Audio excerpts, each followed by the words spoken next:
जय हिंद प्यारे बच्चे, कैसे हैं आप सभी लोग। स्वागत है आप सभी का एक प्यारी सी बेहतरीन सी कक्षा में। तो चलिए आप बेटा सभी लोग वीडियो को शेयर कर दो, वीडियो को लाइक कर दो। बच्चे आपका एग्जाम आप सभी को पता है, बिहार दरोगा का एग्जाम 17 दिसंबर को है और उसी परिप्रेक्ष्य में आप तैयारी को अपनी मजबूत करते जा रहे हो। बच्चे मैंने आपको सब्जेक्ट वाइज आपको इंपॉर्टेंट क्वेश्चन करा दिया, चाहे आपका वो हिस्ट्री का पोर्शन हो। कल जैसे मैंने आपको आधुनिक भारत कराया, इसके पहले मध्यकालीन इतिहास, उसके पहले प्राचीन इतिहास, ये सब कुछ करा दिया। अगर बात कर ली जाए बच्चे, इसके पहले Indian geography, world geography, Bihar G K हो, चाहे वो साइंस के पोर्शन हो, जीव विज्ञान हो, रसायन विज्ञान हो, चाहे आपका फिजिक्स हो, सारे विषय का बच्चे मैंने आपको रिवीजन करा दिया है। और संविधान तक के भी क्वेश्चन आपको मैंने कराए हैं, तो आपको घबराने की कोई जरूरत नहीं। चाहे वो आपका स्टैटिक जीके हो, सब कुछ पढ़ाया है। आप ये नहीं कह सकते हो कि आपने किसी भी सब्जेक्ट को नहीं पढ़ाया सर। तो मैं आपसे बस यही कहूंगा, इन क्लासों को अगर आपने नहीं देखा तो जरूर एक बार रिवीजन कर लें, और एक बार इन बच्चे क्लासों को जरूर देख लें, जो पुरानी विगत बच्चे आपके एग्जाम के लिए, आने वाले एग्जाम के लिए बड़ी लाभकारी हैं। तो आप सभी लोग एक बार वीडियो को शेयर कर दो। आज जैसा कि सबसे जीएस का सबसे आप लोगों को डर लगा रहता है, इकोनॉमिक्स यानी अर्थशास्त्र, अर्थशास्त्र के बच्चे क्वेश्चन आज आप लोग करने वाले हो शानदार तरीके से। तो एक बार आप बच्चे वीडियो को ज्यादा से ज्यादा लाइक करें और वीडियो को शेयर करें। चलो, तो बिहार एसआई के साथ साथ बच्चे आपका बिहार दरोगा, जिसको आप बिहार एसआई या सब इंस्पेक्टर या दरोगा की बात करते हो, तो आज बच्चे हमारा एक टैग लाइन है, आपकी बार डबल स्टार। अब हमने सोचा है कि जैसे आज बच्चे आपका इकोनॉमिक्स पढ़ा देंगे, इसके बाद बच्चे जो अंतिम आपके 6 दिन बचेंगे आज से, आज 11 तारीख है, और अंतिम 6 दिन हमें क्या करना है। अंतिम 6 दिन आपको मैं वो चीज देने वाला हूं जो आपको डायरेक्ट पेपर में मिलेगी। तो कल से आपके मॉक स्टार्ट हो रहे हैं। कल से बेटा मॉक टेस्ट पहला देना आप सभी लोग इसी समय 6 बजे। अपनी एक क्लास 6 बजे चलती है, जो टारगेट रहती है बिहार दरोगा, बिहार एसएससी के लिए। चलिए, तो एक बार आप सभी लोग लाइक कर देना। आप लोग क्या है कि आप लोग बच्चे शेयर नहीं करते हो ना लाइक करते हो। आप लोग एक काम किया करिए, छोटा सा काम है, आप लोग एक बार शेयर कर दिया करिए। बहुत सारे बच्चे हैं जिनको पढ़ने की इच्छा तो होती है, लेकिन उनके पास पैसे नहीं है, संसाधन नहीं है। तो एक बार आप सभी लोग शेयर करना। शेयर नहीं करेंगे आप मेरा नाम नहीं लेते हैं। एक बच्चे कह रहे हैं जय बाबू, जय बाबू चौरसिया सपना, ठीक है, वर्दी का कैसा सपना है। आप कह रहे हैं शेयर नहीं करेंगे, आप मेरा नाम नहीं लेते हो। आप हमसे नाराज हैं, आप बच्चे हमसे नाराज हैं, कोई बात नहीं। आपकी नाराजगी जो है बच्चे बहुत अच्छी है, ठीक है। आप शेयर नहीं करेंगे, अच्छी बात है भाई, बहुत बढ़िया। चलिए आपके सामने मैं इंपॉर्टेंट जानकारी दे दूं। होंकार बैच है आपके सामने, जहां पर history, geography, static GK, science, economics, computer, environment, polity पूरा डीप में पढ़ाया जाएगा, थ्योरी पढ़ाई जाएगी। जहां पर आपको इसके साथ साथ हिंदी, और बिहार के हो तो बिहार स्पेशल, यूपी के हो यूपी स्पेशल का बच्चे आपको भी नोट्स मिल जाएगा इसमें। चलिए, ये बैच आपको कितने का मिलेगा? 1499 आप देख रहे हो, इसमें अभी डिस्काउंट चल रहा है। अभी अगर आज जुड़ते हो तो आप ये आपको 750 रुपए का बैच मिल जाएगा। कितने का? 750 रुपए का बैच मिल जाएगा, जाकर आप इसको ले लीजिएगा, ठीक है। और इसमें कूपन कोड आपको क्या डाल देना है? S50 कूपन कोड डाल के आप इसको ले सकते हो। S50 कूपन कोड डालिए, जाकर आप ले लीजिएगा जाके, ठीक है। चलिए अगले में आओ।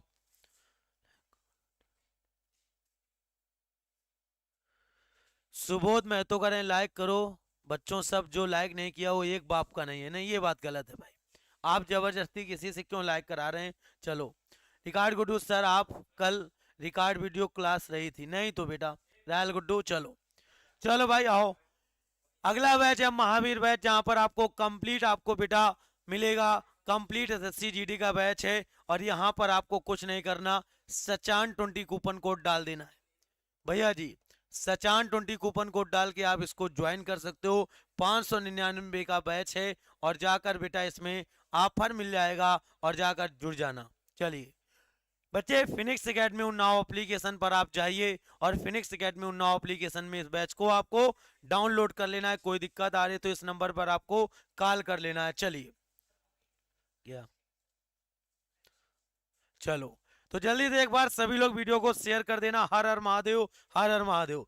चलिए मैं भी कर दे रहा हूं शेयर, आप भी कर दीजिए। जाइए भैया, जाओ।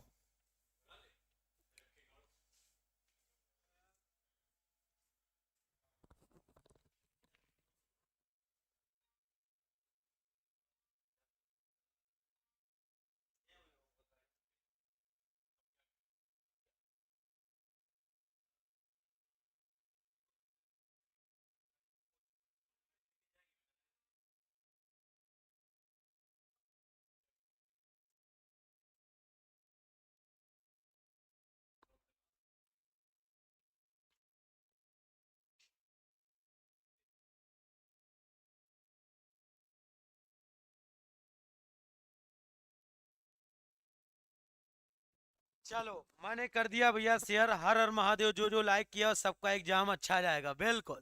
आओ, आप सब बेटा बिहार के सिकंदर हो। आप वो सिकंदर हो, कहते हैं कि सिकंदर हालात के आगे नहीं झुकता। सिकंदर हालात के आगे नहीं झुकता। तारा टूट भी जाए पर जमीन पर नहीं गिरता। अरे गिरते होंगे हजारों दरिया समुंदर में, पर कभी कोई समुंदर किसी दरिया में नहीं गिरता। पर कोई बच्चे समुंदर किसी दरिया में नहीं गिरता। आइए शानदार तरीके से वीडियो को शेयर कर दो। आपके सामने पहला क्वेश्चन है, भारत में स्थायी बंदोबस्त प्रणाली सर्वप्रथम किसने लागू की? चलो, भारत में स्थायी बंदोबस्त प्रणाली सर्वप्रथम किसने लागू की? जल्दी से इसका राइट आंसर दो।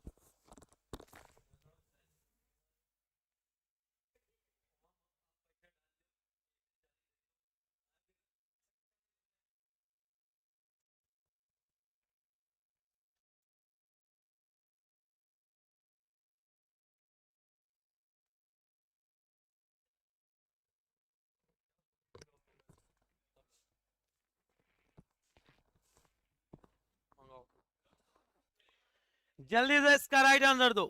लिखा है भारत में स्थायी बंदोबस्त प्रणाली सर्वप्रथम किसने लागू की? फटाक से आपको आंसर देना है। ए ऑप्शन है टॉमस मुनरो ने, कार्नवालिस ने, कैनिंग ने, या हार्ट मैकेंजी ने। तो इसका राइट आंसर है स्थायी बंदोबस्त प्रणाली किसने लागू की? तो आप कहोगे ये लागू की लॉर्ड कार्नवालिस।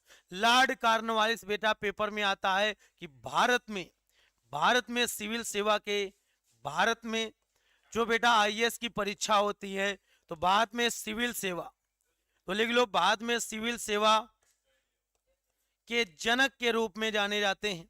बाद में सिविल सेवा परीक्षा के जनक के रूप में जाने जाते हैं कौन? Lord Cornwallis. लॉर्ड कार्नवालिस का जो मकबरा है ये कहां पर है? तो अगर पूछ लिया जाए तो लॉर्ड कार्नवालिस का जो मकबरा है ये कहां पर है? तो आप कहोगे लॉर्ड कार्नवालिस का बच्चे जो मकबरा स्थित है ये गाजीपुर में है। कहां पर? गाजीपुर में। जब भी बात की जाए गाजीपुर, गाजीपुर बच्चे कहां पर है? उत्तर प्रदेश में। और उत्तर प्रदेश में है गाजीपुर में क्या है? अफीम फैक्ट्री। गाजीपुर बेटा उत्तर प्रदेश में क्या है? यहाँ पर अफीम फैक्ट्री। क्या है? अफीम फैक्ट्री। तो जब भी पेपर में आए अफीम फैक्ट्री कहां पर है? तो आप कहोगे गाजीपुर में है। अब पेपर में आए गाजीपुर किसके लिए जाना जाता है? तो आप कहोगे गुलाब जल के लिए जाना जाता है। चलिए, निराला है, अमृता है, रायल, गुड्डू है, ज्योति, संटू, आप सभी के आंसर आ रहे हैं। फटाफट आप लोग आंसर करते रहो। अगले में आओ। लिखा है भारतीय अर्थव्यवस्था किस प्रकार की है? समाजवादी अर्थव्यवस्था है, पूंजीवादी है, मिश्रित है? ये सब छटे हुए क्वेश्चन है। आप करोगे अर्थशास्त्र के वो क्वेश्चन जो डायरेक्टली आपके एग्जाम में देखने को मिलते हैं मेरे दोस्त। योगेश हैं, बबलू हैं, तनुश्री, सुक्रिया सेन। चलो बहुत बढ़िया, बताएं, फटाफट आंसर दो। फटाफट आप लोग इसका आंसर बताइए। लिखा है भारतीय अर्थव्यवस्था किस प्रकार की अर्थव्यवस्था है? समाजवादी, पूंजी या मिश्रित?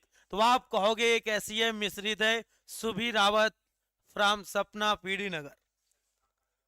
चलिए बहुत बढ़िया। अमृता यादव बहुत बढ़िया, शानदार। शुभम बहुत बढ़िया, बेहतरीन।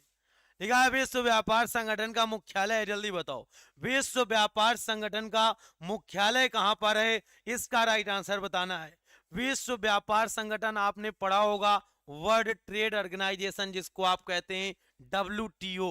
तो WTO का मुख्यालय कहां पर है? तो आप कहोगे WTO का जो बच्चे स्थापना हुई थी ये कब हुई? तो आप कहोगे इसकी स्थापना हुई 1995 में, 1995 में। अगर बात कर लिया जाए कि इसका मुख्यालय कहां पर है, जिनेवा में है, रोम में है, न्यूयॉर्क में है या नैरोबी में है? आप कहोगे सर जी जिनेवा में है। और जिनेवा कहां पड़ता है? तो आप कहोगे स्विट्जरलैंड में है। कहां पर है? स्विट्जरलैंड। अगर बात कर ली जाए ये जिनेवा यानी कहां पर है? स्विट्जरलैंड में।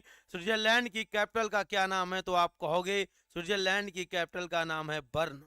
स्विट्जरलैंड की कैपिटल का क्या नाम है? आप कह सकते हो बर्न नाम है। बिल्कुल 1995, एकदम परफेक्ट और शानदार आंसर है। चलिए जबरदस्त आंसर कर रहे हो, बहुत शानदार। अगले क्वेश्चन की तरफ आओ। अगला क्वेश्चन आपको बताना है।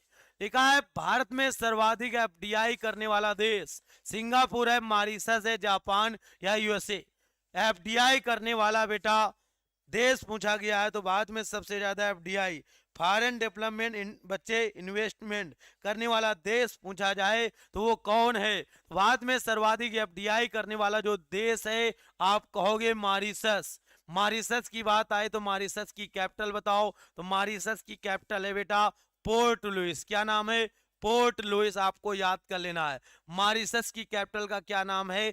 Port Louis. एक क्वेश्चन और आता है मॉरिशस से कि बच्चे हाल ही में विलुप्त चिड़िया बच्चे डोडो कहाँ की है? हाल ही में विलुप्त चिड़िया डोडो ये कहाँ की है? तो आप कहोगे हाल ही में विलुप्त चिड़िया जिसका नाम क्या है? तो आप कहोगे हाल ही में विलुप्त चिड़िया जिसका नाम है बेटा डोडो। डोडो कहाँ की चिड़िया है? आप कह देना डोडो भैया जी मॉरिशस की चिड़िया है। कहाँ की है? मॉरिशस की। तो हाल ही में विलुप्त चिड़िया है डोडो, ये कहाँ की है? मॉरिशस की है। आपको याद हो गया, क्लियर है? ये हाल ही में विलुप्त हुई है, एग्जाम में अक्सर आता है पेपर में। चलिए बहुत बढ़िया सर, एक आप रिक्वेस्ट आपसे भर पुलिस का पिछले 10 साल का प्रीवियस ईयर बैच लाइए। बिल्कुल ले आएंगे, सुबीर रावत हैं आप लोग बता रहे हो। चलिए बहुत बढ़िया, डी ऑप्शन। फटाफट फटाफट आप लोग शेयर करते रहो। बिल्कुल ले आएंगे सुबोध महतो, बिल्कुल ले आएंगे भाई। चलिए अगले में आओ। लिखा है भारत सरकार को सर्वाधिक धन की प्राप्ति होती है, तो भारत सरकार को सर्वाधिक बेटा पैसा कहां से मिलता है? आयकर से, उत्पाद शुल्क से, निगम कर या सेवा कर से? तो भारत सरकार को सर्वाधिक धन की प्राप्ति किससे होती है? तो भारत सरकार को बच्चे सर्वाधिक धन की प्राप्ति आयकर से, उत्पाद शुल्क से, निगम कर से या सेवा कर से? क्वेश्चन नंबर आपके सामने लगा हुआ है, फटाफट आपको आंसर देना है। तो सबसे ज्यादा बेटा भारत सरकार को जो आय होती है ये कहां से होती है? चलो बता दो। बहुत बढ़िया, तो इसका राइट आंसर हो जाएगा निगम कर से। निगम कर से। अगले में आओ। लिखा है स्वतंत्र भारत के सर्वप्रथम बजट किसने पारित किया? तो स्वतंत्र भारत का सर्वप्रथम बजट किसने पारित किया? जान मथाई, आर.के. षणमुखम सेठी ने, लॉर्ड कैनिंग, वल्लभ भाई पटेल ने? बजट का अगर पेपर में आ जाए बजट किस भाषा का शब्द है, आप कहोगे बजट किस भाषा का शब्द है? तो आप कहोगे वो भाषा है फ्रेंच। बजट किस भाषा का शब्द है? तो आप कहोगे फ्रेंच भाषा का शब्द है। बजट का फ्रेंच में बेटा अर्थ क्या होता है? तो बजट का फ्रेंच में जो अर्थ है उसका नाम है बजट। क्या नाम है? बजट। बजट का अगर अर्थ की बात किया जाए तो बजट का अर्थ होता है चमड़े का थैला। क्या? चमड़े का थैला। लेकिन आपने 2 बार नोटिस किया होगा कि अपनी जो वित्त मंत्री हैं निर्मला सीतारमण जी, इन्होंने बच्चे बजट को एक कपड़े में लपेट कर लाई हैं। जो बेटा एक कपड़ा है काटन का, उस कपड़े में लपेट कर रही। पहले बजट को चमड़े का थैला होता है, इसका अर्थ तो चमड़े के थैले में इसके डॉक्यूमेंट्स को लाया जाता था, याद रखना। अब पेपर में है स्वतंत्र भारत का जो प्रस्तुत किया था वो थे आर.के. मुखम सेठी। इसका राइट आंसर हो जाएगा ऑप्शन नंबर बी, आर.के. बिल्कुल बहुत बढ़िया। पेपर में आता है जो बजट पेश किया जाता है, याद रखना।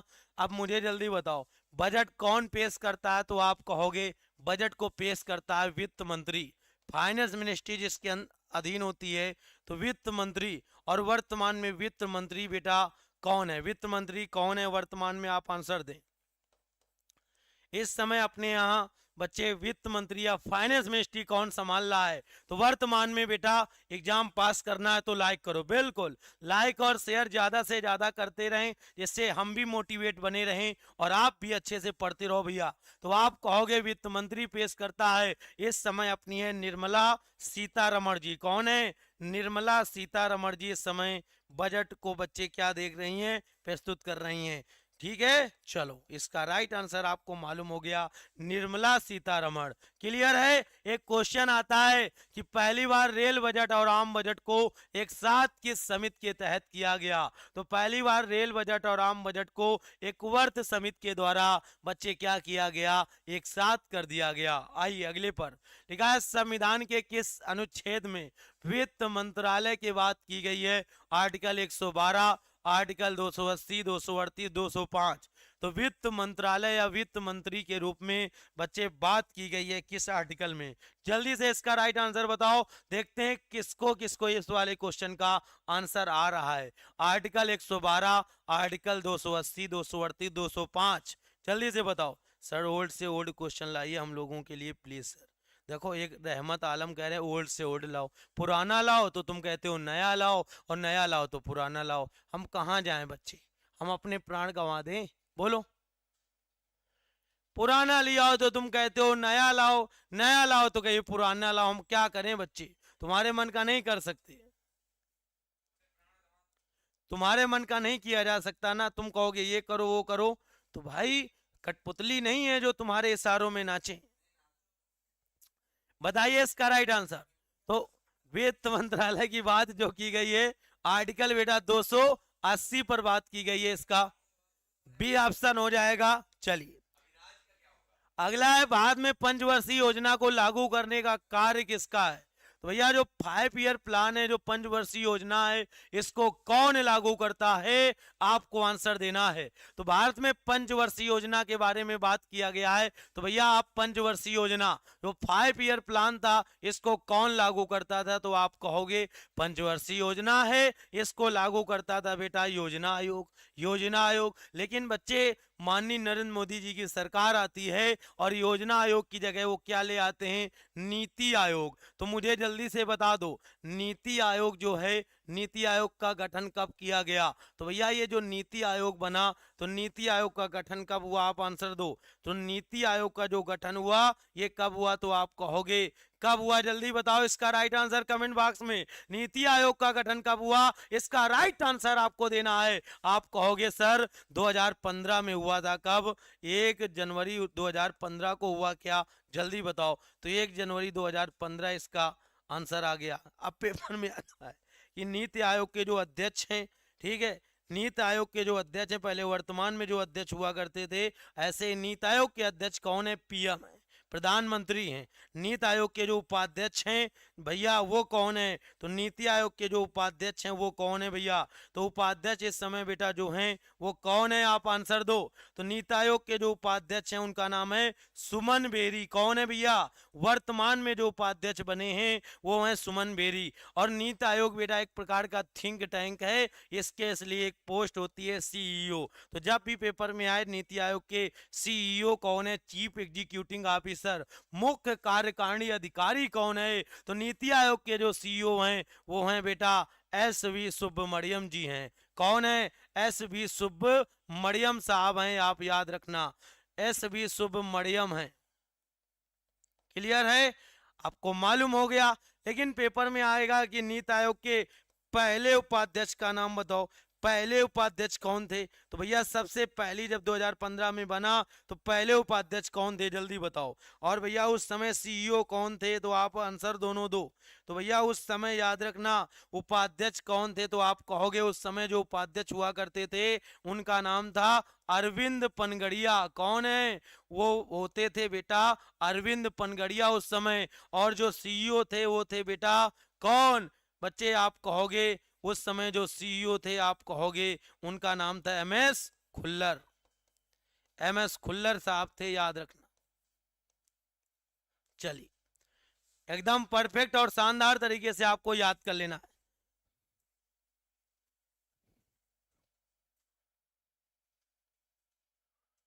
चलो बहुत बढ़िया, बेहतरीन तरीके से सुबोध ना कहो बच्चों से, ठीक है। ये वो बच्चे हैं जो सिर्फ अपना काम निकालते हैं बस। आओ स्क्रीनशॉट जिसको लेना हो ले ले। इसका राइट आंसर आपको मालूम हो गया। चलते हैं अगले क्वेश्चन की तरफ।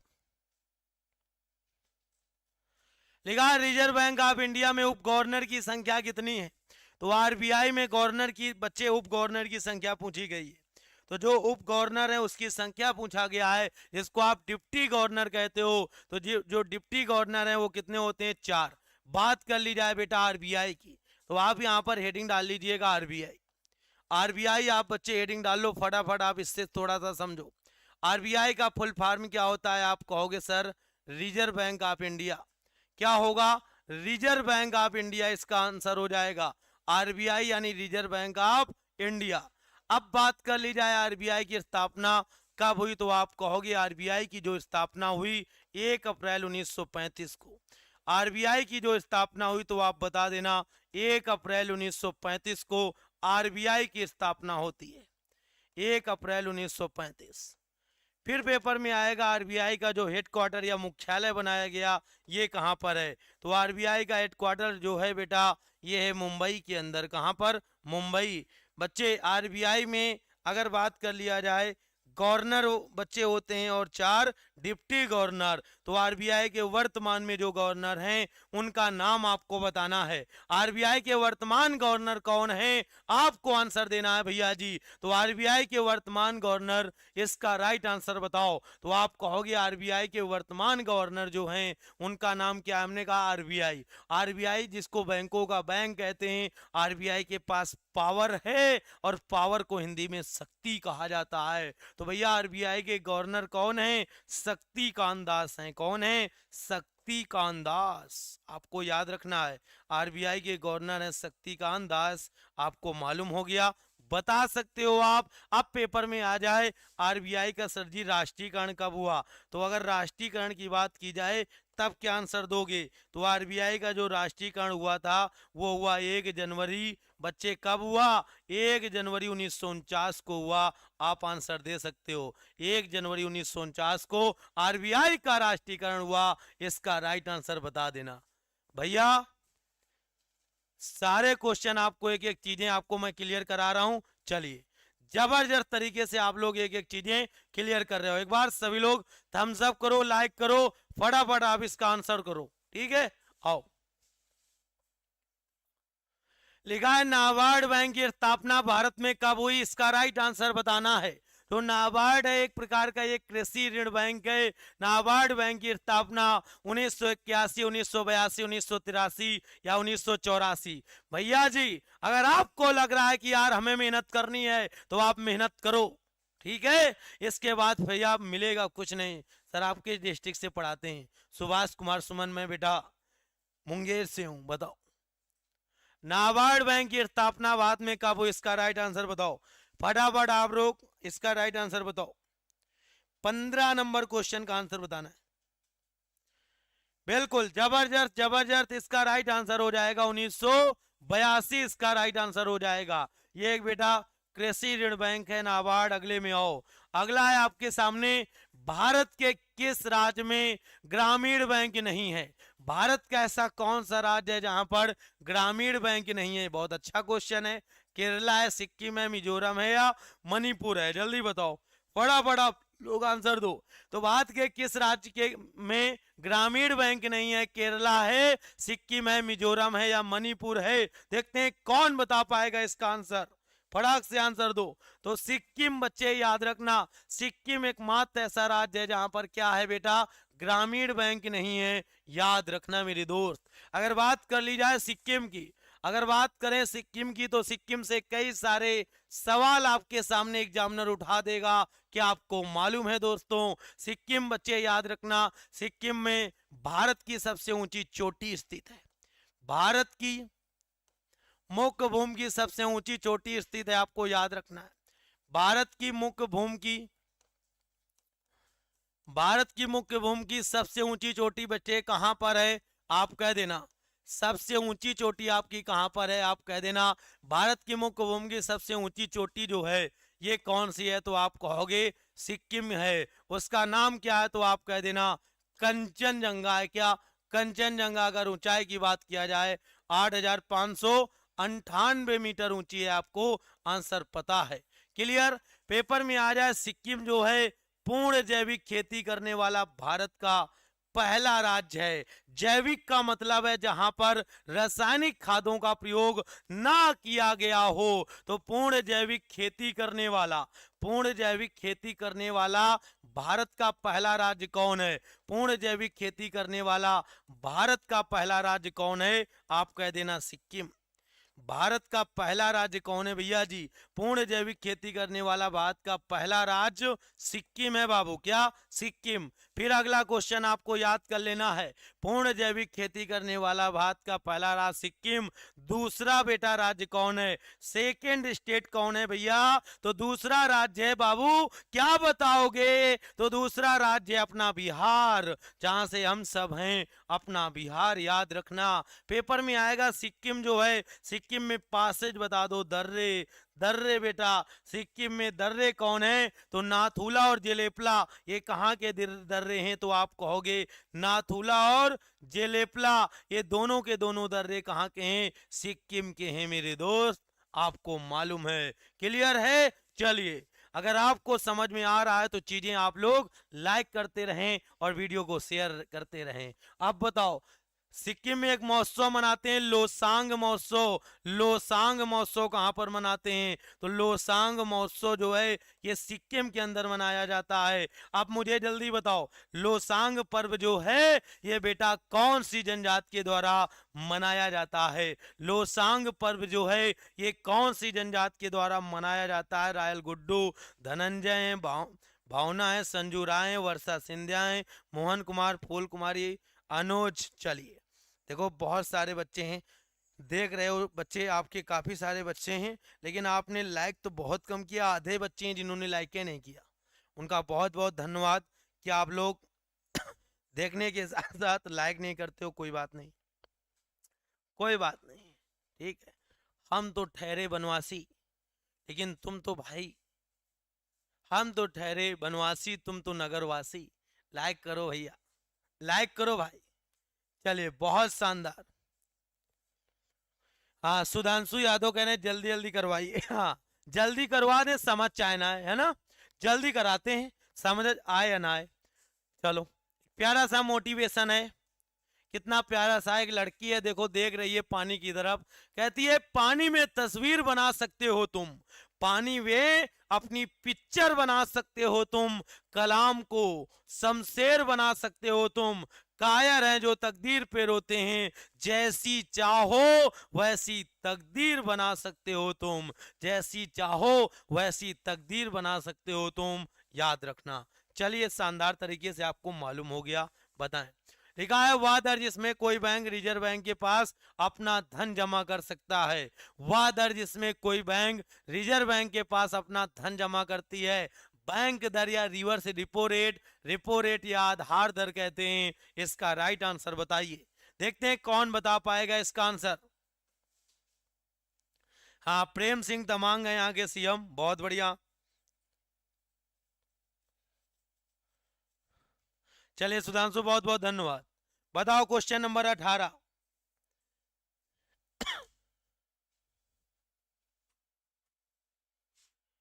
अठारह का आंसर हो जाएगा रिवर्स रेपो रेट, इसका राइट आंसर हो जाएगा।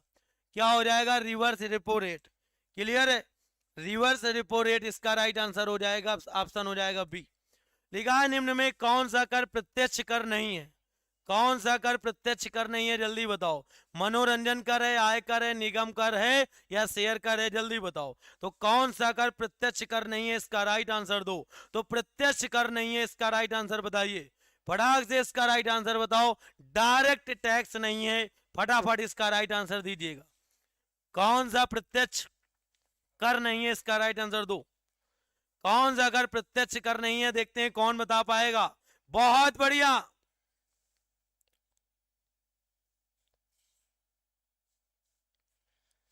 बताओ फटाक से। बिल्कुल, मनोरंजन कर आप बता रहे हो, ये डायरेक्ट नहीं है बेटा, याद रखना। अगले में आओ। जीएसटी पारित करने वाला पहला राज्य पूछा गया। Very very most important question in this class. GST पारित करने वाला पहला राज्य कौन है? सिक्किम है, असम है, गुजरात है या महाराष्ट्र है? जल्दी से बताएंगे। तो भैया जीएसटी पारित करने वाला पहला राज्य पूछा गया है, इसका राइट आंसर बताओ। हर एक आदमी के बस की बात नहीं है, ठीक है सुबीर रावत, याद रखना। इसका बिल्कुल गलत जवाब दिया है आपने भैया, सिक्किम थोड़ा गलत टाइप किया गया है। गुजरात भी नहीं होगा, ना महाराष्ट्र होगा, ना सिक्किम। आंसर लगा लो असम। असम इसका राइट आंसर हो जाएगा, असम। बहुत बढ़िया, बहुत बढ़िया। बी ऑप्शन दे रहे हो भाई, बहुत शानदार।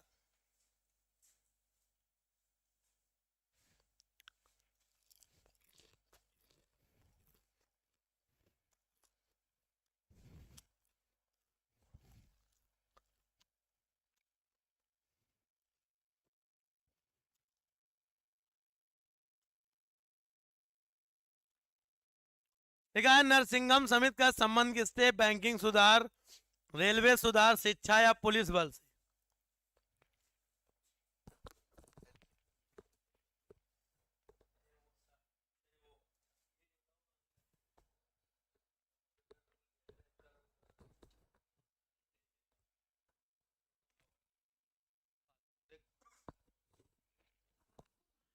लिखा है नरसिंघम समिति का संबंध बैंकिंग, रेलवे, पुलिस बल, शिक्षा। जल्दी बताओ। तो आप कहोगे नरसिंघम समिति का संबंध है बैंकिंग सुधार से, इसका राइट आंसर याद कर लेना। रेलवे सुधार से देखो कई समितियां हैं, मैं आपको बता दूं।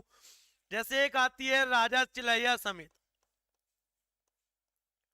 राजा चिलैया समिति, राजा चिलैया चिलैया समिति बच्चे, इसका संबंध किससे? आप जल्दी बताओ। अगला है सुरेश तेंदुलकर समिति,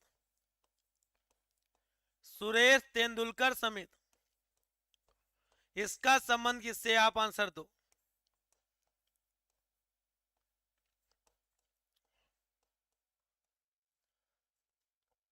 राजा चिलैया समिति का संबंध किससे? जल्दी से बताओ।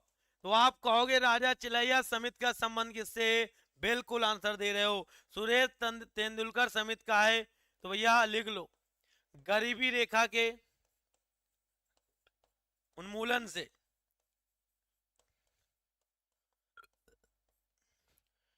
ये कर सुधार से बेटा, राजा चिलैया समिति कर सुधार से।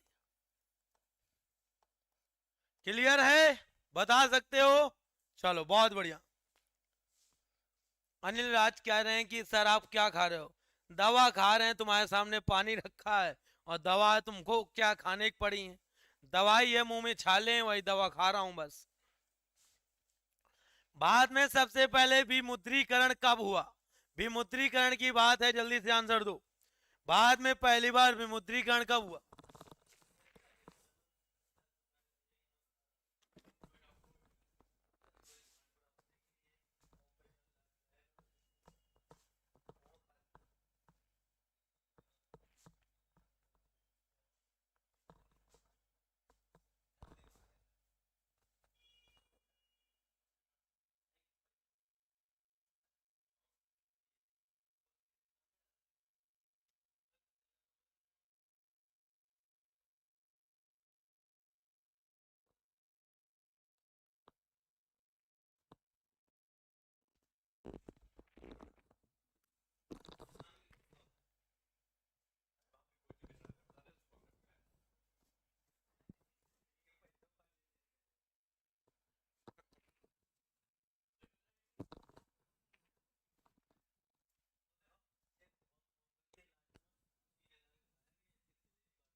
चलो जल्दी बताओ, इसका राइट आंसर दो।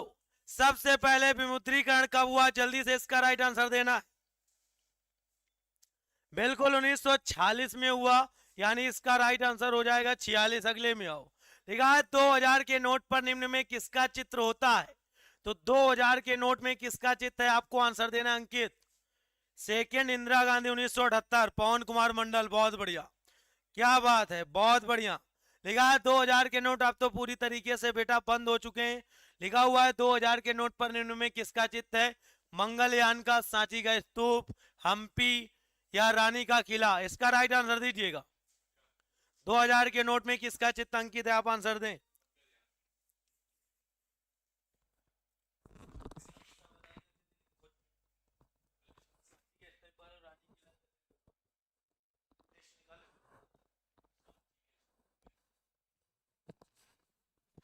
बिल्कुल आंसर सही कर रहे हो, मिशन मंगलयान। अब मुझे जल्दी बताओ, सांची के स्तूप में बच्चे, सांची का जो स्तूप है ये किस, बिल्कुल, और ये बताइए जल्दी से, ये हो जाएगा 200 रुपए के नोट में, 200 रुपए के नोट में।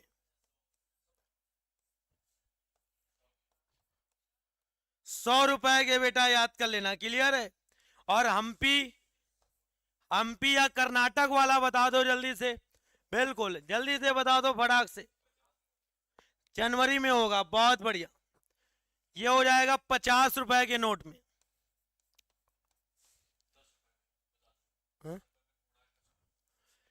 हाँ, अब जल्दी बताओ, 10 रुपए वाले में तो कोणार्क का सूर्य मंदिर है, 500 वाले में बताओ। 10 रुपए वाले में कोणार्क का सूर्य मंदिर है, सूर्य मंदिर। अब मुझे जल्दी से कमेंट बॉक्स में आंसर करो, 500 रुपए के नोट में किसका चित्र अंकित है? आपको आंसर देना है। 500 के नोट में जल्दी बताओ, 500 रुपए के नोट में आंसर दो भैया। 500 रुपए के नोट में किसका चित्र अंकित है? आप आंसर दीजिएगा भैया। 500 रुपए के नोट में किसका चित्र अंकित है? इसका राइट आंसर दे दो। जितने भी जुड़े हैं फटाफट आप लोग आंसर दो। तो आप कहोगे 500 रुपए वाले में लाल किला, बहुत शानदार। अब लग रहा है कि तुम्हारी तैयारी बहुत तगड़ी है। एक क्वेश्चन तो पक्का है यहां से नोटों से। अब भैया आप पढ़ लोगे तो ये नोट बिल्कुल ऐसे बिल्कुल मिलेगा सैलरी के रूप में। आओ अगले में आओ, अगले का जवाब दीजिए।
ओम यार, विक्की तिवारी कह रहे हैं तबीयत नहीं सही लग रहा है सर आपका। तो बेटा तबीयत की बात कल से ही देखा होगा, कल से तबीयत खराब है और कल से क्लास जो है दिक्कत हो रही है। एक बच्चा लिख रहा है टाइम पास हो रहा है, यहाँ पर तुमको टाइम पर हम प्राण त्यागते हैं तब भी लगेगा तुमको, ठीक है।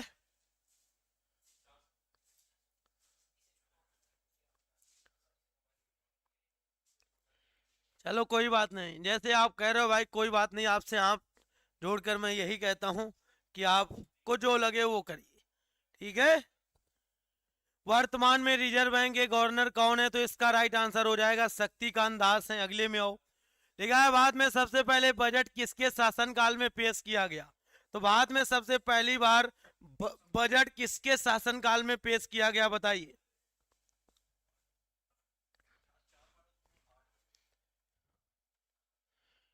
भारत में सबसे पहले बजट किसके शासनकाल में? Lord Irwin, Lord Canning, Lord Dalhousie, Lord Hardinge. Budget सबसे पहले किसके काल में पेश किया गया? तो इसका राइट आंसर आपको बताना है। क्लियर है? तो इसका राइट आंसर हो जाएगा लॉर्ड कैनिंग, इसका करेक्ट आंसर हो जाएगा भैया जी, लॉर्ड कैनिंग।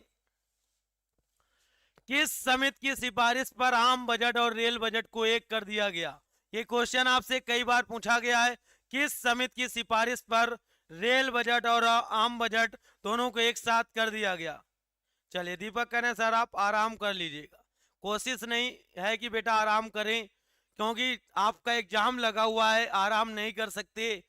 लगता है यार जितना ज्यादा खींच पाओ पढ़ा दो बच्चों को, क्योंकि बहुत कम समय बचा है और आप लोग ऐसे ऐसे कमेंट पास कर देते हो तो कैसे होगा भाई।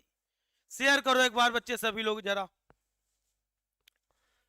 तो किस समिति की सिफारिश पर आम बजट और रेल बजट को एक साथ कर दिया गया? आप कहोगे देवराय समिति हो जाएगा इसका राइट आंसर। ये बैंकिंग से है और तेंदुलकर बेटा गरीबी रेखा से। अगले में आओ, लिखा है भारत विश्व की किस क्रम की अर्थव्यवस्था है? भारत विश्व की किस क्रम की अर्थव्यवस्था है? आपको आंसर देना है। चलिए बहुत बढ़िया बहुत बढ़िया।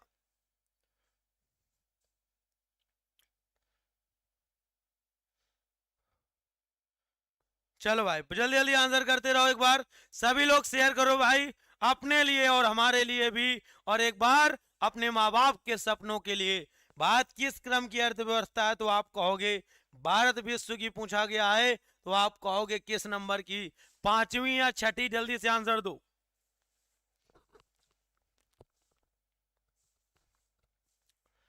इसका राइट आंसर हो जाएगा सी ऑप्शन। अगले में आओ, भारत का मानव विकास सूचकांक में कौन सा स्थान है? ह्यूमन डेवलपमेंट इंडेक्स, मानव विकास सूचकांक में स्थान पूछा गया है, आपको आंसर देना है।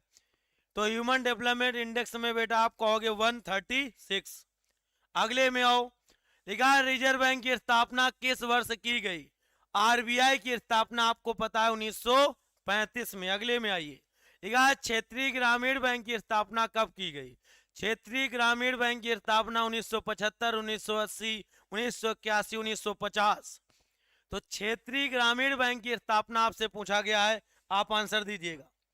तो क्षेत्रीय ग्रामीण बैंक की स्थापना जो है ये की गई 1975 में, 1975 में बेटा। इसका राइट आंसर ये होगा। अगला है किस बेरोजगारी को दूर करना तुलनात्मक रूप से सरल है? मौसमी, चक्री, संरचनात्मक बेरोजगारी। तो किस बेरोजगारी को दूर करना तुलनात्मक अध्ययन है? तो आप कहोगे इसका राइट आंसर है चक्री बेरोजगारी को दूर करना। अंतरराष्ट्रीय मुद्रा कोष, इंटरनेशनल मॉनेटरी फंड की स्थापना किस वर्ष हुई? अंतरराष्ट्रीय मुद्रा कोष की स्थापना आपसे पूछी गई है, बताओ। तो आप कहोगे इंटरनेशनल मॉनेटरी फंड की स्थापना हुई 1945 में भाई। गरीबी का आकलन करने के लिए किस समिति का गठन किया गया? जल्दी से बताओ, गरीबी का आकलन करने के लिए किस समिति का गठन किया गया? योगेश बहुत बढ़िया, बहुत शानदार, फटाफट बता रहे हो। तो गरीबी का आकलन करने के लिए किस समिति का गठन किया गया? आप कहोगे वो है तेंदुलकर समिति। कौन है? तेंदुलकर समिति, याद कर लेना।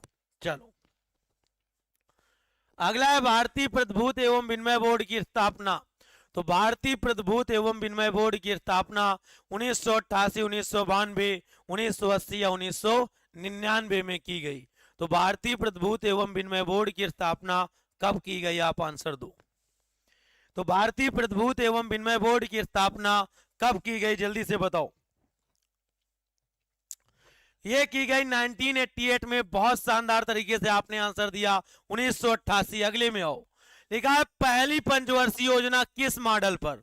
बहुत बार पेपर में आया क्वेश्चन है।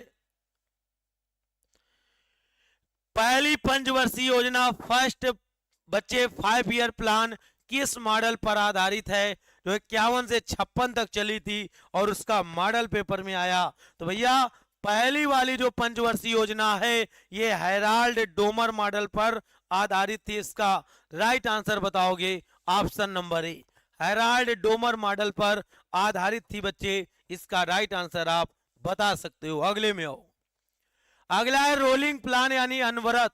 अनवरत योजना कब लागू हुई? अनवरत योजना कब लागू हुई? 1978, जब ट्राइसेम आया था 99, 61 या 71 में। तो अनवरत योजना बच्चे यानी रोलिंग प्लान जो लाया गया ये 1978, जब ट्राइसेम की बेटा। अगले में आओ। अगला है, बाद में केंद्रीय बैंक की स्थापना किस आयोग की सिफारिश पर की गई? तो बाद में केंद्रीय बैंक की स्थापना किस आयोग की सिफारिश के आधार पर की गई? तो भारत में केंद्रीय बैंक की स्थापना किस आयोग की सिफारिश पर? तो आपने पढ़ा होगा यंग हिल्टन आयोग। कौन सा? यंग हिल्टन आयोग की सिफारिश पर केंद्रीय बैंक की स्थापना की गई। इसका शानदार आंसर बता सकते हो बच्चे। अगले में आओ। लिखा है 15वें वित्त आयोग के अध्यक्ष कौन है? 15वें वित्त आयोग के अध्यक्ष जल्दी से बताओ, फटाफट जल्दी से बताइए जितने भी जुड़े हैं, और लाइक कर दो सभी लोग एक बार जल्दी से। 15वें वित्त आयोग के अध्यक्ष कौन है? आप जल्दी से आंसर करें।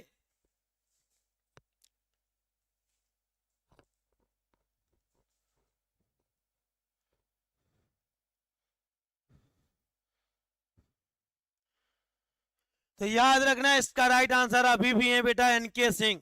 ये 2026 तक लागू रहेगी। लिखा है नीति आयोग के वर्तमान में उपाध्यक्ष। तो नीति आयोग के वर्तमान में उपाध्यक्ष बेटा कौन है? तो नीति आयोग के उपाध्यक्ष बेटा आप सभी को पता है। उपाध्यक्ष की बात किया जाए तो यहां पर कोई ऑप्शन नहीं हो जाएगा। वर्तमान में जो नीति आयोग के उपाध्यक्ष हैं उनका नाम है सुमन बेरी। सुमन बेरी, क्लियर है? सुमन बेरी इसका राइट आंसर हो जाएगा। अगले में आओ। अगला क्वेश्चन का आंसर बताओ फटाक से। अगला है रिजर्व बैंक का राष्ट्रीयकरण कब हुआ? यानी आरबीआई का राष्ट्रीयकरण कब हुआ था? 1947, 1950, 1935 और 1949। तो पूछा गया आरबीआई का राष्ट्रीयकरण कब हुआ? तो आप बता सकते हो आरबीआई का जो राष्ट्रीयकरण हुआ 1949 में हुआ था। इसका right answer option number D हो जाएगा। भारत की पहली मानव विकास रिपोर्ट कब आई थी? तो भारत की पहली मानव विकास रिपोर्ट कब आई? 1991, 95, 2000 या 2002? तो भारत की पहली बच्चे मानव विकास रिपोर्ट कब आई? इसका राइट आंसर बताओगे। कब आई? आंसर दो। तो भारत की पहली मानव विकास रिपोर्ट जो आई वो कब आई? इसका आंसर दो। फटाफट आप लोग आंसर दीजिएगा। भारत की पहली मानव विकास रिपोर्ट कब आई थी? चलो भाई जल्दी से बताओ। तो आप कहोगे सर 2000 और 2001 में। निम्नलिखित में ब्राउन क्रांति से संबंधित है। ब्राउन मतलब आपसे पूछा जाएगा भूरी क्रांति का संबंध किससे? आपको आंसर देना है भैया जी। भूरी क्रांति का संबंध किससे? पेट्रोलियम, मसाला उत्पादन, झींगा उत्पादन, गैर परंपरागत ऊर्जा से। बताइए ज्योति कुमारी, भूरी क्रांति का संबंध किससे? आपको आंसर देना है।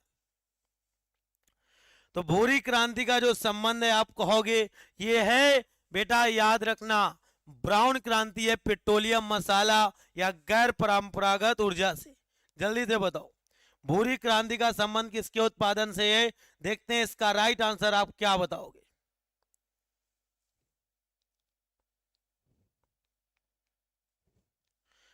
चलिए भाई अगले में आओ। झींगा उत्पादन, अगले में आइए। लिखा है अमर्त्य सेन को कल्याणकारी अर्थव्यवस्था के लिए किस वर्ष नोबेल दिया गया? बताओ फटाक से। डॉक्टर अमर्त्य सेन को कल्याणकारी अर्थव्यवस्था के लिए किस वर्ष नोबेल दिया गया? आंसर दो। किस वर्ष नोबेल बच्चे दिया गया? तो आप कहोगे 1998 में दिया गया। इसका राइट आंसर हो जाएगा ऑप्शन नंबर सी। 7वीं पंचवर्षीय योजना का प्रमुख नारा था राष्ट्रीय आय के 5% वृद्धि, सभी बच्चों के लिए निःशुल्क शिक्षा, भोजन, काम और उत्पादकता, सामुदायिक विकास कार्यक्रम।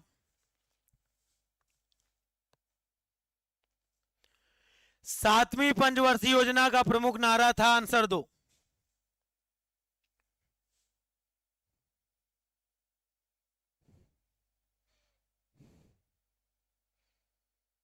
आंसर दीजिएगा। तो आप इसका राइट आंसर क्या बताओगे?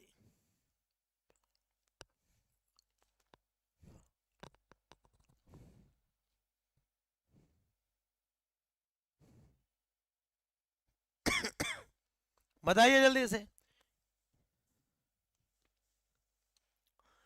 द्वितीय पंचवर्षीय योजना किस मॉडल पर थी, इसका आंसर बताओ। द्वितीय पंचवर्षीय योजना किस मॉडल पर आधारित थी, इसका आंसर दीजिएगा भैया। Solow model, Domar model, Robins या महालनोबिस। आप कहोगे पीसी महालनोबिस मॉडल पर कौन सी पंचवर्षीय योजना थी, आप कहोगे डी ऑप्शन हो जाएगा। अगले में आओ, लिखा है ये बेटा डॉक्टर हरिवंश राय बच्चन की कविता है। मैं सागर से भी गहरा हूं, तुम कितने कंकर फेंकोगे, चुन चुन कर आगे बढ़ूंगा मैं, तुम मुझको कब तक रोकोगे, तुम मुझको कब तक रोकोगे। कितनी प्यारी सी लाइनें हैं भाई हरिवंश राय बच्चन की, यानी जो अमिताभ बच्चन के पिताजी हैं। बेटा ये प्रतापगढ़ डिस्ट्रिक्ट से फिर इलाहाबाद प्रयागराज में जाकर बस गए। लिखा है विश्व रिपोर्ट 2001 में किस पर बल दिया गया, योजना से बाजार की ओर, विकास के लिए ज्ञान, दरिद्रता पर प्रहार, परिवर्तनशील विश्व में राज। बताओ। तो ये हुआ था बच्चे आपका योजना के लिए विकास। सकल घरेलू खुशहाली का सर्वप्रथम प्रयोग किस देश ने किया, very very most important question. सकल राष्ट्रीय खुशहाली का सर्वप्रथम प्रयोग किस देश ने किया। बहुत बढ़िया, इसका राइट आंसर दे रहे हो, भूटान ने किया था। इसका राइट आंसर क्या हो जाएगा, भूटान इसका करेक्ट आंसर हो जाएगा भैया।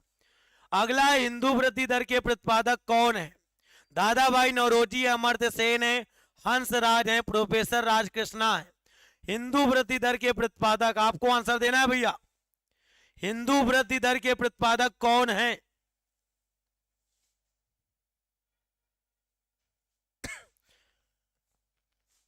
तो आप कहोगे प्रोफेसर राजकृष्णा है बेटा। इसका राष्ट्रीय आय को मापा जाता है, जल्दी बताओ। राष्ट्रीय आय को कौन से संगठन द्वारा मापा जाता है, जल्दी बताओ। राष्ट्रीय आय को किसके द्वारा मापते हैं,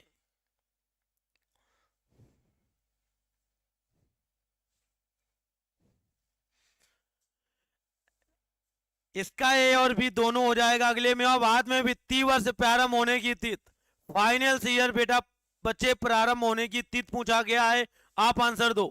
1 अप्रैल, 1 जनवरी, 1 मई, 1 नवंबर। बताओ। बाद में वित्तीय वर्ष प्रारंभ होने की तिथि पूछा गया, आप जल्दी से इसका राइट आंसर बताओ। जल्दी से इसका राइट आंसर बताइए, फटाफट आप सभी के आंसर आ रहे हैं। फाइनेंस ईयर बेटा 1 अप्रैल से 31 मार्च तक चलता है।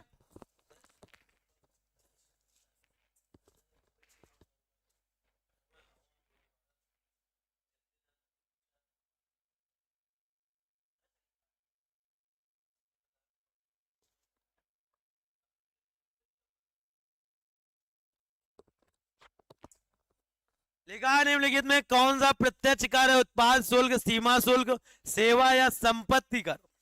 कौन सा प्रत्यक्ष कर है, डायरेक्ट टैक्स, उत्पाद या सीमा, सेवा या संपत्ति, जल्दी से बताओ फटाफट। 5 लागो गुरुजी अमन शर्मा, खुश रहो बच्चा। चलो भाई तुम लोग जा रहे हो, जाओ जल्दी जाओ भैया, जाओ पूरी मिल रही है, खाओ जाए, पढ़ाई ना करना है ना।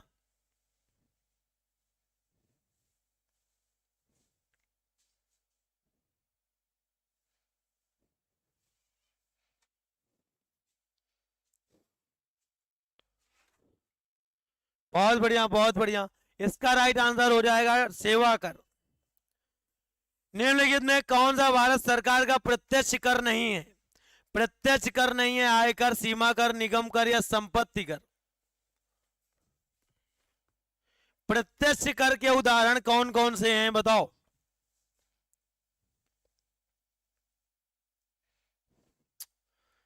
फटाक से आपको आंसर देना है। निम्नलिखित में कौन भारत सरकार के प्रत्यक्ष कर नहीं है,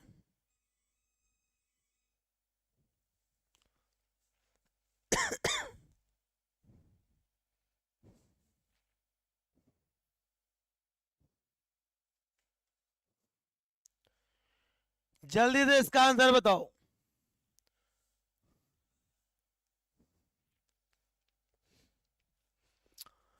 इसका राइट आंसर हो जाएगा ऑप्शन नंबर डी। अगले में आओ, अप्रत्यक्ष कर का भार मुख्यतः जिन्हें वहन करना पड़ता है, निर्माताओं, व्यापारियों, भोक्ता या करदाताओं को। सरकारी व्यय को नियंत्रित करने का प्राधिकारी है, सरकारी व्यय को नियंत्रित करने का प्राधिकारी आरबीआई है, योजना आयोग है, वित्त मंत्रालय या वित्त आयोग है? बताओ, सरकारी व्यय मतलब खर्च को नियंत्रित कौन करता है? कौन प्राधिकारी है? आरबीआई है, योजना आयोग है, वित्त मंत्रालय या वित्त आयोग है? आंसर दो।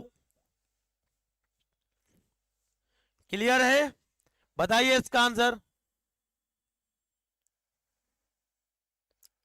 चलिए, बहुत शानदार भैया। तो आंसर हो जाएगा वो है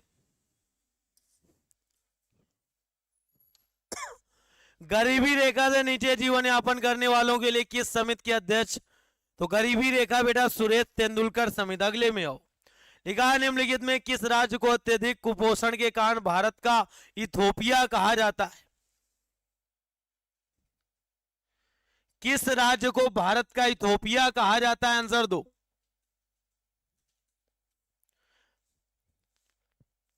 याद रखना, मध्य प्रदेश को कहा जाता है, मध्य प्रदेश का श्योपुर जिला है।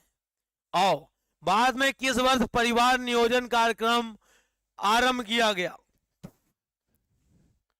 भारत में किस वर्ष परिवार नियोजन कार्यक्रम लाया गया?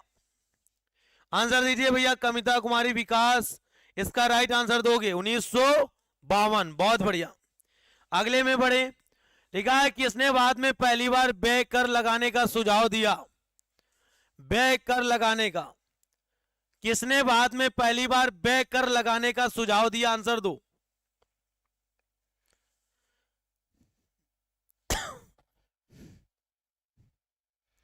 इसका राइट आंसर दीजिएगा।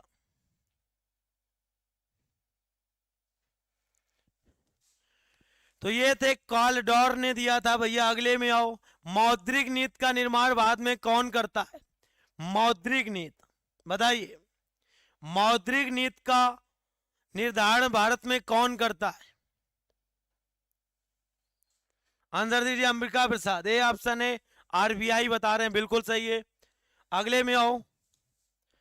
अगला क्वेश्चन है, सारे हो गए समाप्त। कहते हैं हो चुका आगाज रण का, अब युग बदलने की तैयारी, इतिहास वही बनाएगा जिसका संघर्ष है जारी। आपको बताना है, फटाक से आप लोग आंसर देना। प्यारा सा क्वेश्चन मैं आपसे पूछ रहा हूं। एक क्रांति है जिससे कुछ पूछा जाता है, गोल क्रांति। गोल क्रांति का संबंध किससे? आपको आंसर देना है। चलो, गोल क्रांति का संबंध पूछा जाएगा आपसे, इसका आंसर बताना। गोल क्रांति का संबंध किससे? गोल क्रांति का संबंध किससे है? इसका आंसर बता देना कमेंट बॉक्स में।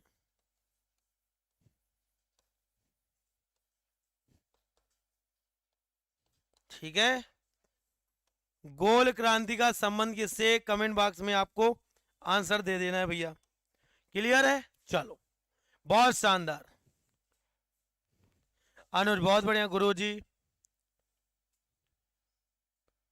चलो, थैंक यू। अगर आपको अच्छी लगी हो क्लास जरूर लाइक करना, जरूर आप शेयर करना और भर भर के आप लोग कमेंट करना। ठीक है, भर भर के आप सभी लोग कमेंट करें ज्यादा से ज्यादा। और लगे कि यार हाँ, रही बात बेटा पीडीएफ की, तो अभी आपको पीडीएफ में डाल दूंगा, आप परेशान न हो। ठीक है, चलो, भर दिया आपने शानदार तरीके से।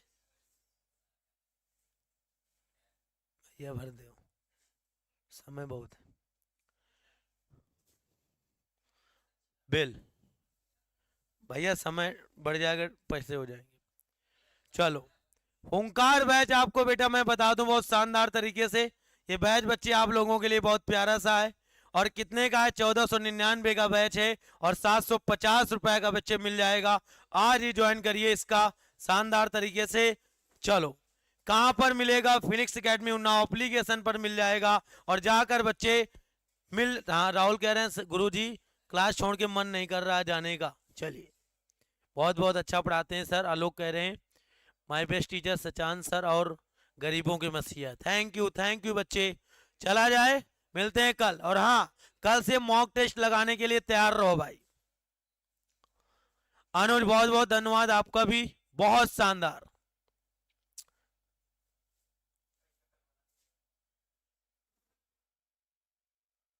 Thank you very much. जय हिंद, जय भारत, वंदे मातरम।